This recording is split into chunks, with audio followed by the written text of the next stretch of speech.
கும்பராசிக்காரங்க வந்து பார்த்திங்கன்னா பொதுவாகவே ஒரு கும்பங்கிறது கலசம்னு சொல்லுவோம்.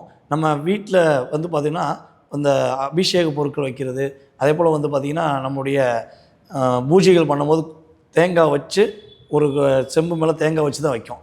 இந்த செம்புக்குள்ளே என்ன இருக்குன்னு யாருக்கா தெரியுமா? தெரியாது சார். தெரியாது. அதே மாதிரி தான் இவங்களுடைய ஒவ்வொரு செயல்பாடுகளையும் வெளிப்படையாக சொல்கிறத நிப்பாட்டிடணும்.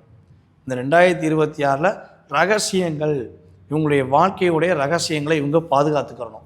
வெளிப்படையாக சொல்கிறேன்னு சொல்லி இவங்க காட்டு சொல்கிறதுனால நிறைய பிரச்சனையை சந்திக்காங்க. ஸோ அதில் இவங்க கவனமாக இருக்கணும். அதே போல் வந்து பார்த்திங்கன்னா இவங்களுடைய வாழ்க்கையில் இவங்க நண்பர்கள்கிட்ட, இவங்களுடைய கணவன் மனைவிகிட்ட விட்டு கொடுத்து போகிறது தப்பு கிடையாது. விட்டு கொடுத்துக்கிட்டே போய்கிட்டு இருக்கக்கூடாது. ஸோ கொஞ்சம் சில விஷயங்களை ஸ்ட்ரிக்டாக பிடிச்சி இவங்க செயல்படுத்தணும். காதல் சம்மந்தப்பட்ட விஷயங்களில் அதிகமாக பாதிக்கப்படுறதே வந்து பார்த்திங்கன்னா நம்மளுடைய கும்பராசினியர்கள் தான். ஈஸியாக வந்து என்ன பண்ணுவாங்கன்னா, தன்னை புரிந்துக்கிட்டாங்கன்னு சொல்லி எல்லா விதமான விஷயங்களையும் வெளிப்படையாக பேசி லவ்வை ஏற்றுக்குருவாங்க.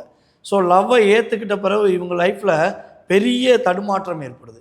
ஸோ அப்போ காதல் அன்று வந்தால் கவனமாக இருக்க வேண்டிய விஷயங்கள் இந்த 2026 இருக்குது. அதுக்காண்டி காதலே பண்ணக்கூடாதுன்னு சொல்லல.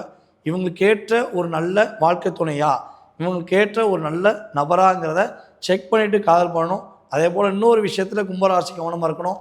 இந்த கம்யூனிகேஷன் சம்மந்தப்பட்ட விஷயங்களில் எக்காரணத்தை கொண்டும் அவசரப்படக்கூடாது. ஃபோட்டோ அனுப்புனேன், வீடியோ அனுப்புனேன் அப்படின்னு சொல்லி நிறைய விஷயங்களை கும்பராசி அன்பர்கள் கொஞ்சம் அவசரப்பட்டு பண்ணிடுறீங்க. ஸோ அதனால் சில சிக்கல்கள் வருது. இந்த வருடம் ரொம்ப ரொம்ப கவனமாக இருங்க. நல்ல ஏற்றத்தை சந்திக்க முடியும்.